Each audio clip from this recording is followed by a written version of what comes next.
బడ్జెట్పై ఆందోళనలు చేస్తున్న రాష్ట్ర బీజేపీ నేతలు కేంద్రం నుంచి నిధులు ఎందుకు తేలేకపోయాయని ప్రశ్నించారు మంత్రి పొన్నం ప్రభాకర్.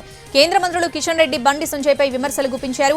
కేంద్ర బడ్జెట్లో హైదరాబాద్కు ఒక్క రూపాయి ఇవ్వలేదని, కానీ తమ ప్రభుత్వం 10,000 కోట్లు కేటాయించిందన్నారు. కేంద్ర మంత్రుల రక్తంలో తెలంగాణ DNA ఉంటే రాష్ట్రానికి నిధులు తీసుకురావాలని ఫైర్ అయ్యారు.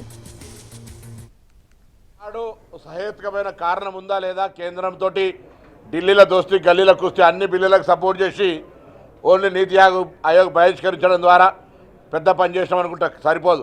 రైతు బిల్లులకు 370 ఆర్టికల్కు, GSTకి, నోట్ల అన్నిటికీ సపోర్ట్ చేసి ఒక నీతి ఆయోగ్ ఆధార్ కానంత మాత్రాన సచ్చీలు కాలేరు. మేము ఇలా ఈ రాష్ట్ర బడ్జెట్ కేటాయించిన తర్వాత జరిగిన ఇమ్మీడియట్ సమావేశం కాబట్టి భవిష్యత్తులో మేము పోము అనంటలేం. ఇప్పుడు మా యొక్క నిరసన చెప్పడానికి అదొక వేదిక, చర్చ. దేశవ్యాప్తంగా ఎందుకు తెలంగాణ రాష్ట్ర ప్రభుత్వం తరఫున రాలేదంటే ఈరోజు పార్లమెంటు సాక్షి కూడా విపక్ష ప్రభుత్వాలు ఉన్నటువంటి ప్రదేశాల్లో అన్యాయం జరుగుతోందనే మాట మాది కాదు, మొత్తం దేశవ్యాప్తంగా గొంతు వినిపిస్తుంది. అందుకే నిరసన చెప్పడానికి ఆ అవకాశాన్ని వినియోగించుకున్నాం.